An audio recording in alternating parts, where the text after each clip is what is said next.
Hello everyone, कैसे हो आप लोग।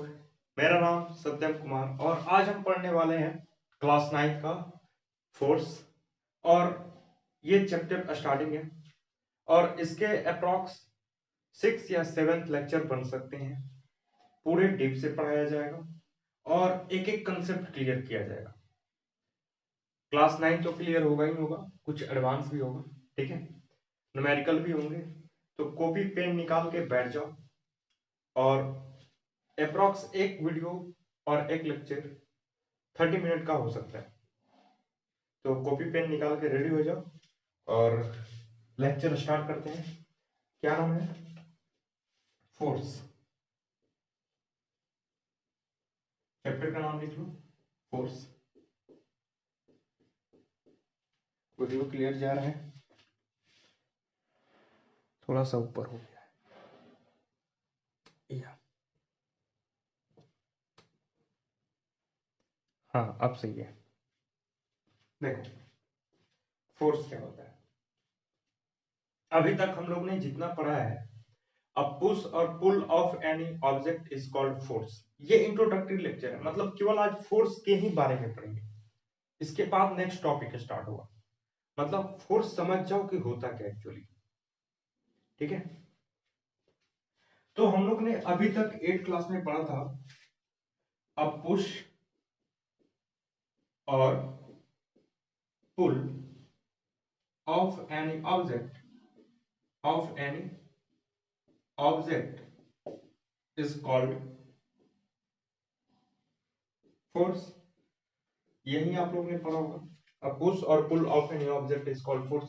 मतलब किसी ऑब्जेक्ट को पुश करो या पुल करो। यहाँ पे ऑब्जेक्ट है, ठीक है, ये सरफेस है और यहाँ पे एक ऑब्जेक्ट है जिसका मास m है। आप चाहो तो इसको पुश करो, ठीक है, या पुल करो,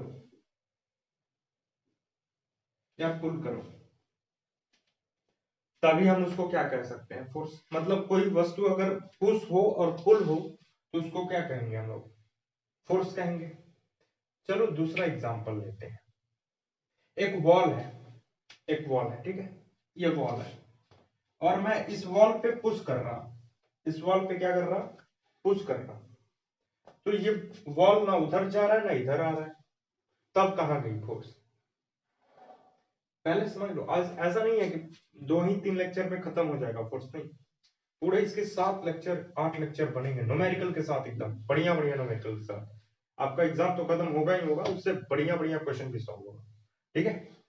चलिए, अब पुश और pull of any object is called force, ये 8 तक सही था, ठीक है। लेकिन आगे चल के अगर बोलोगे तो ये कट हो सकता है, होगा भी, क्योंकि अब पुश और pull of any object is called force. मैं इस वॉल को भी पुश कर रहा लेकिन फोर्स तो लग नहीं रहा, तो कहां गई फोर्स, तो इसको हम थोड़ा सा करेक्ट कर देते हैं। अब पुश और pull of any object which can be change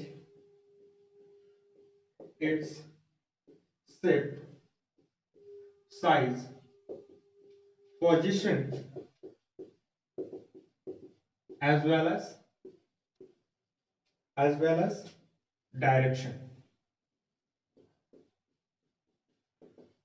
कहने का मतलब था कि किसी बॉडी को, आप लोग 8 तक इतना ही पढ़े कि किसी बॉडी को पुश करो या पुल करो तो फोर्स कहलाता है। मैं इस वॉल को पुश कर रहा, ये वॉल ना उधर जा रहा है ना इधर आ रहा है, तो फोर्स कहां चला गया। एक्चुअली फोर्स लग रहा है लेकिन इस डिफिनेशन से करेक्ट हो जाएगा। अब पुश और पुल ऑफ एनी ऑब्जेक्ट, हाँ मैं वॉल को पुश कर रहा पुल कर रहा है, ठीक है।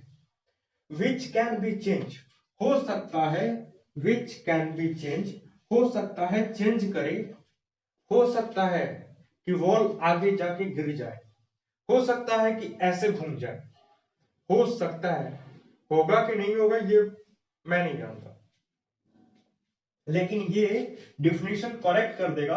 अ पुश और पुल ऑफ एनी ऑब्जेक्ट किसी ऑब्जेक्ट को पुश करो या पुल करो तो हो सकता है कि चेंज करे, which can be change, which can be change shape, size, position as well as direction. इस मार्कर को मैं यहां से फेंकूं तो हो सकता है कि वहां जाके टूट जाए, जरूरी थोड़ी ना है कि टूटेगा, हो सकता है, हो सकता है ये इधर ऐसे फेंकूं इधर चला जाए, ठीक है, ऐसे तो जाएगा नहीं, स्ट्रेट जाएगा, ठीक है, प्रोजेक्टाइल हो जाए, ठीक है। तो समझ में आ गया ना कि फोर्स किसे कहते हैं, अ पुश और pull of any object which can be change shape, size, position as well as direction.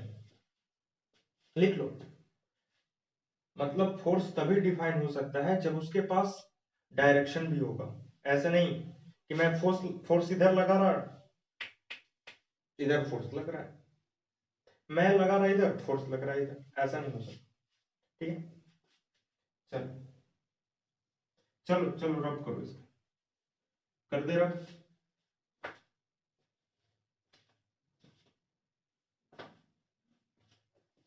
देखो, a push or pull of any object is called force, नहीं, a push or pull of any object which can be changed its shape, size, position as well as direction। लिख लो, force it is a scalar, sorry it is vector quantity, it is vector quantity। क्योंकि example लिख लो, ऐसे बना लोगे, ठीक है, इस पे फोर्स लग रहा है F और मान लो लग रहा है 20 न्यूटन का, तो डायरेक्शन भी है, इधर जाएगा ये बॉडी और इतना न्यूटन से जाएगा, मैग्नीट्यूड भी है और डायरेक्शन भी है। मतलब इस ब्लॉक को हम ऐसे धक्का दें तो डायरेक्शन भी है, इधर जाएगा, और कितना न्यूटन से फोर्स लग रहा, 20 न्यूटन मान लेते हैं, 20 न्यूटन, तो इसके पास मैग्नीट्यूड भी है और डायरेक्शन भी है, so it is a vector quantity, it is a vector quantity. Its SI unit, its SI unit is newton, newton जिसको हम लोग कैपिटल N से डिनोट करते हैं। इट्स CGS यूनिट, इसका CGS unit is dyne, DYNE।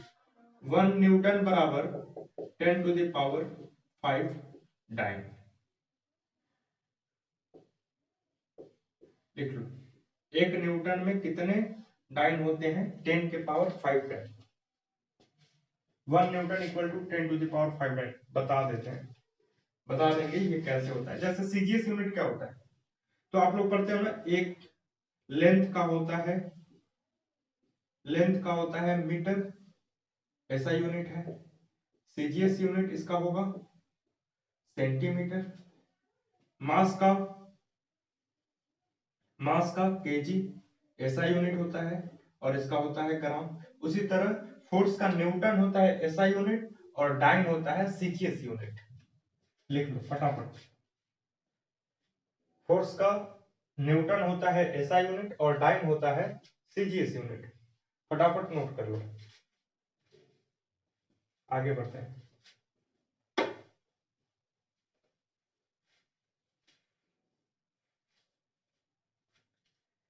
देखो, इसका जो फॉर्मूला होता है फोर्स का, F इक्वल टू MA/COM, इसके बारे में हम बाद में समझेंगे, पहले लिख लो F इक्वल टू MA। अब A क्या है, तो लिख लो एक्सेलरेशन, एक्सेलरेशन, ये मास और ये फोर्स, ये force. F equal to MA। जैसे मैं बोलूं, अगर एक्सेलरेशन नहीं समझ में आ रहा है तो आप लोग जाओ मोशन पढ़ो, मोशन का भी लेक्चर है, और वहां से एक्सेलरेशन क्या होता है ये सब कुछ समझ में आ जाएगा, ठीक है। आप लोग पहले मोशन पढ़ो। देखो, ऐसे ही मोशन, फोर्स उठा के बैठ गए या फिर वर्क पावर एनर्जी उठा के बैठ गए, तो आपको देखो इसीलिए सीक्वेंसली बोला जाता है कि आप ये चैप्टर पढ़ो, फिर ये चैप्टर पढ़ो, फिर ये चैप्टर, क्योंकि कहीं ना कहीं उससे रिलेटेड आते हैं। देखो, अगर मोशन नहीं पढ़ोगे तो एक्सेलरेशन समझ में नहीं आएगा, अगर फोर्स नहीं पढ़ोगे तो वर्क पावर एनर्जी नहीं समझ में आएगा, क्योंकि W equal to F S cos theta होता है, उसमें एफ आता है। ठीक है, तो आप लोग मोशन एकदम कंप्लीट कर लो। मान लेते हैं इस बॉडी पे लग रहा है फोर्स 10 न्यूटन का, और बॉडी चल रही है 2 मीटर पर सेकेंड स्क्वायर से। तो आपको बताना है इस बॉडी की मास कितनी है। तो F equal to M A, force दिया हुआ है 10 न्यूटन, इक्वल टू m नहीं मालूम, मास नहीं मालूम है, एक्सेलरेशन मालूम है 2, ये जाएगा इधर 10/2, m 5 kg। कितना केजी का मास है ये? 5 kg का। ठीक है, याद रखोगे F equal to m। Force का फॉर्मूला क्या होता है? F equal to m। चलो रब कर दें, वीडियो को पुश करो, वहां से फिर लिख सकते हैं। देखो, ये मान लेते हैं वॉल है, ठीक है,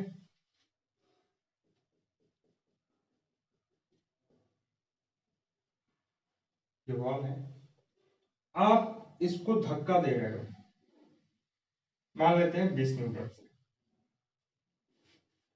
मैं बोल रहा था ना कि वॉल को धक्का देंगे फोर्स होगा कि नहीं होगा, फोर्स लग रहा है, एक्चुअली फोर्स लग रहा है, 20 न्यूटन का फोर्स लगा रहा है। तो ये वॉल भी हिल नहीं रहा है, यहां से ना इधर जा रहा है ना उधर जा रहा है, मतलब ये भी कितना लगा रहा, 20 न्यूटन का फोर्स, और दोनों फोर्स क्या है, बैलेंस हो गए हैं, इसीलिए आप जितना भी लगाओ जाएगा नहीं। एक्चुअली 20 न्यूटन का नहीं, बहुत ज्यादा फोर्स लगाता है, लेकिन हम लोग लिमिट मान लेते हैं कि ये 20 न्यूटन से ही लगा रहा है। जितना फोर्स तुम लगाओगे उससे ज्यादा फोर्स वो लगा देगा जब तुम्हारे ऊपर गिरेगा बॉल, क्योंकि यहाँ पे जो फोर्स लगाते हैं, यहाँ पे ऐसे फोर्स लगा रहा है, तो एक्चुअली ये मेरे से ज्यादा फोर्स लगा रहा है, लेकिन हम मान लेते हैं कि जितना मैं फोर्स लगा रहा हूं उतना फोर्स ये लगाता है, इसीलिए इक्वल बैलेंस है, तभी ये ना हिल रहा है। ठीक है, ये मान लेते हैं, जंक्शन कर लेते हैं, एक्चुअली ये ज्यादा लगाता है, बॉल बॉल जो होता है दीवार, वो ज्यादा लगाता है।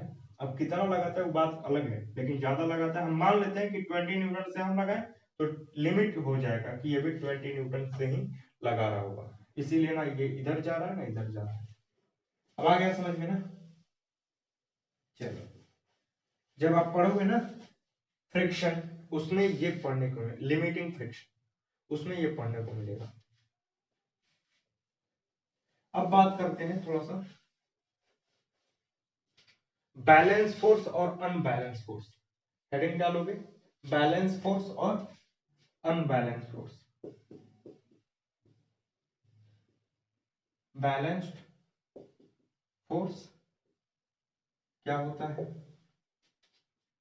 आप लोग बचपन में एक खेल खेले होंगे, हम लोग भी खेले हैं, ठीक है। यहाँ पे एक रुमाल होता है, इधर से 2-3 बच्चे खींच रहे होते हैं,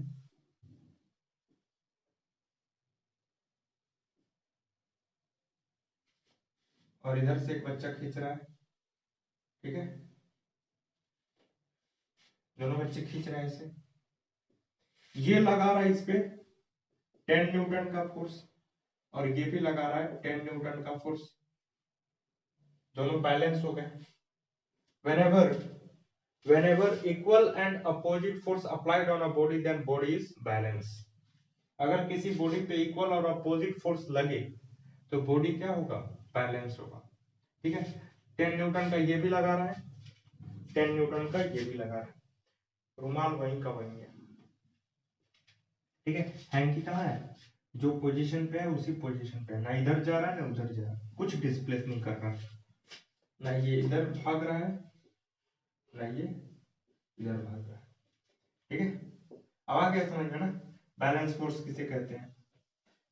अपोजिट में लगने वाले फोर्स अगर इक्वल हो, अपोजिट में लगने वाले फोर्स अगर इक्वल हो तो वो कैसा फोर्स होता है, बैलेंस फोर्स होता है। कैसा फोर्स होता है, बैलेंस फोर्स होता है। अब अनबैलेंस की बात कर लेते हैं, अनबैलेंस, ठीक है, तो वही सेम कंडीशन, वही सेम कंडीशन,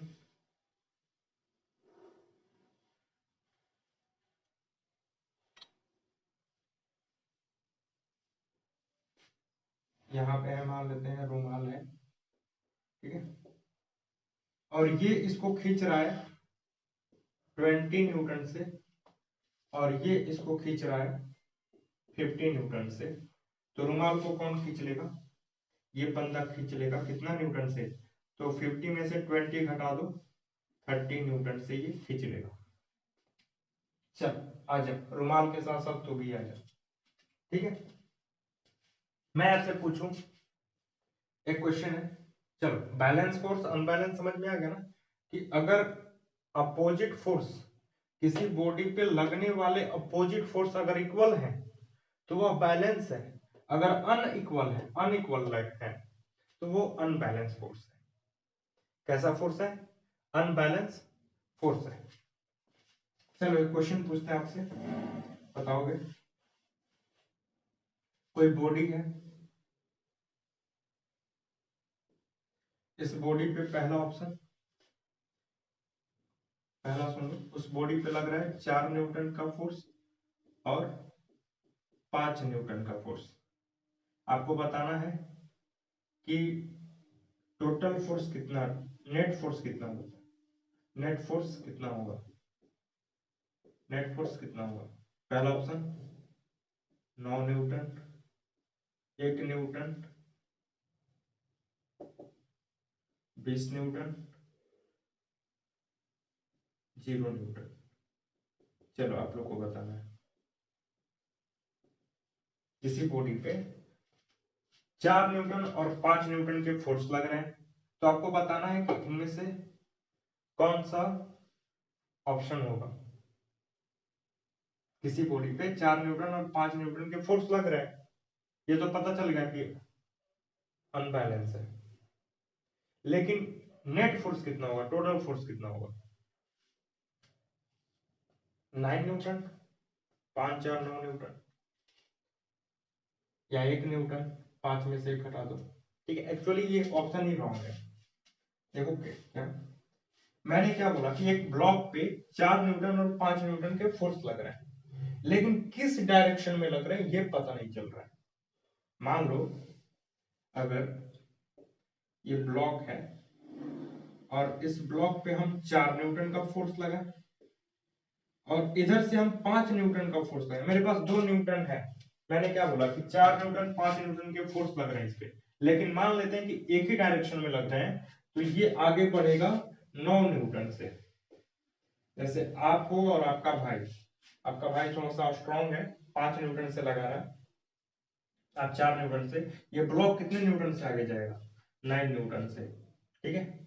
मान लेते हैं कि आपका भाई इधर से लगा रहा है, तो आपका भाई इधर से लगा रहा है तो 5 न्यूटन, तो आप बढ़ोगे 1 न्यूटन से, देखो 1 न्यूटन से ये आगे बढ़ेगा, ठीक है, क्योंकि 1 न्यूटन इसका ज्यादा है, जितना तुम लगा रहे हो उससे हम उतना ही लगा रहे हैं, लेकिन 1 न्यूटन ज्यादा है।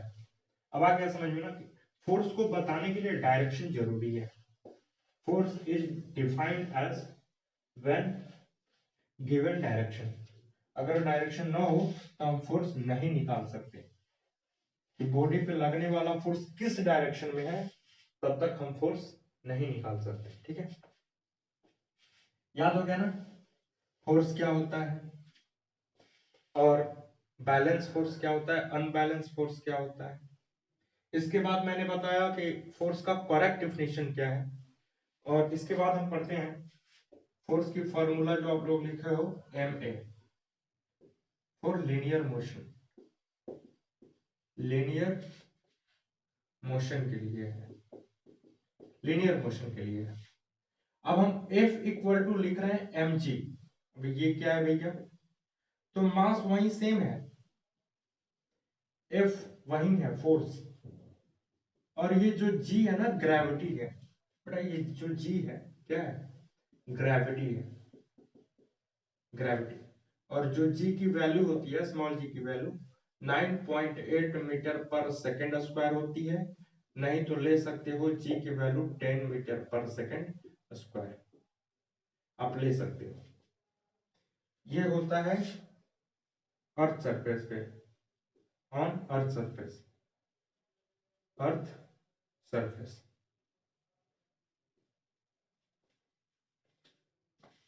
एक बुक को गिराए और इसको गिराए, दोनों पे जी क्या लगता है, सेम लगता है, क्योंकि अर्थ सरफेस किसी भी बॉडी को जी की वैल्यू सेम से खींचती है। जी इक्वल टू 9.8 मीटर पर सेकंड स्क्वायर, या बोल सकते हो 10 मीटर पर सेकंड स्क्वायर। जैसे छोटा सा क्वेश्चन है, अगर मैं बोलूं कि ये एप्पल है, एप्पल है 1 kg का, ठीक है, ये ड्रॉप हो रहा है नीचे ड्रॉप हो रहा है नीचे, तो आपको बताना है कि फोर्स कितना लगेगा, ठीक है, इसका मास है 1 kg, तो F इक्वल टू क्या लगा देंगे हम लोग, mg, मास कितना है 1, g की वैल्यू, देखो g की वैल्यू हम दोनों में से कोई उठा के रख सकते हैं 10, और ये हो जाएगा 10 न्यूटन। देखो इधर अगर कोई बॉडी नीचे आता है, देखो g की वैल्यू दो होती है, पॉजिटिव और निगेटिव, ये दोनों पॉजिटिव और निगेटिव होते हैं, ठीक है, लेकिन पॉजिटिव कब लेते हैं, जब डाउनवर्ड कोई बॉडी गिरे, डाउनवर्ड, ठीक है, डाउनवर्ड गिरेगा तो हम लोग पॉजिटिव लेते हैं, निगेटिव लेंगे कब, जब अपवर्ड जाएगा। जैसे मैं किसी बॉल को फेंक रहा हूं ऊपर, ठीक है, ऊपर जा रहा है, इसकी मास है 2 kg, आपको बताना है इस पे लगने वाला फोर्स क्या है, F इक्वल टू mg, जी हम कैसा लेंगे, पॉजिटिव की निगेटिव, ऊपर जा रहा है अपवर्ड के लिए, तो जी हम लेंगे निगेटिव, ये हो जाएगा m है 2 kg इंटू जी की वैल्यू -10, 10 ले लेते हैं, और ये हो जाएगा -20 न्यूटन, देखो ऊपर जा रहा है, ये निकल गया आपका फोर्स का। एम जो है लीनियर मोशन के लिए, ठीक है, F equal to M linear motion के लिए है, और F equal to M G जब ग्रेविटी की सेंस आएगी, जब कोई बॉडी डाउनवर्ड या अपवर्ड जाएगी, ठीक है, F equal to M G. ये फॉर्मूला कैसे आया, इसका ड्राइवेशन कैसे है, तो इसको हम नेक्स्ट या थर्ड या फोर्थ लेक्चर में पढ़ेंगे, जब न्यूटन का हम लोग सेकेंड लॉ पढ़ेंगे। न्यूटन के सेकेंड लॉ में ये प्रूव होगा F इक्वल टू एम। तो ये इंट्रोडक्टरी लेक्चर था, आप लोग समझे कि फोर्स होता क्या है, फोर्स की एसआई यूनिट क्या होती है, फोर्स का फॉर्मूला क्या होता है, फोर्स कैसा क्वांटिटी है, और जो हम लोग 8 क्लास में पढ़ रहे थे फोर्स, व्हेन अ पुश और pull of any object is called force, वो गलत कैसे है, ठीक है, उसका करेक्शन क्या है, जैसे हम लोग अभी पढ़े थे कि अ पुश और pull of any object which can be change shape size position as well as direction, हो सकता है कि अपना पोजीशन चेंज करे, शेप साइज चेंज करे और डायरेक्शन चेंज करे। सो थैंक यू एवरीवन, पढ़ाई करते रहो, मस्ती करते रहो, ठीक है, और हाँ, अपना नोट्स खुद बनाओ, जो लोग नहीं बना पाएंगे डिस्क्रिप्शन बॉक्स में जाओ, वहां पे किड्जी फिजिक्स का व्हाट्सएप नंबर है, वहां पे आप अपना नाम, क्लास और सब्जेक्ट, सब्जेक्ट के साथ जो चैप्टर का नोट्स चाहिए उस चैप्टर का नेम लिख दो, आपको उसी समय नोट्स के साथ साथ क्वेश्चन भी प्रोवाइड किया जाएगा। अगर उतना क्वेश्चन आप बना लेते हो तो आपका एग्जाम क्लियर होगा ही होगा। कुछ बेसिक सी जानकारी और होगी जो हम लोग इसमें पढ़ेंगे, और इसी से जितना हम लोग ये लेक्चर पढ़ेंगे फोर्स का, उसी से रिलेटेड क्वेश्चन होंगे, ठीक है, मतलब एनसीईआरटी तो खत्म होगा ही होगा, 9th खत्म ही होगा, उसके एडवांस भी मिलेगा, ठीक है, तो पढ़ाई करते रहो।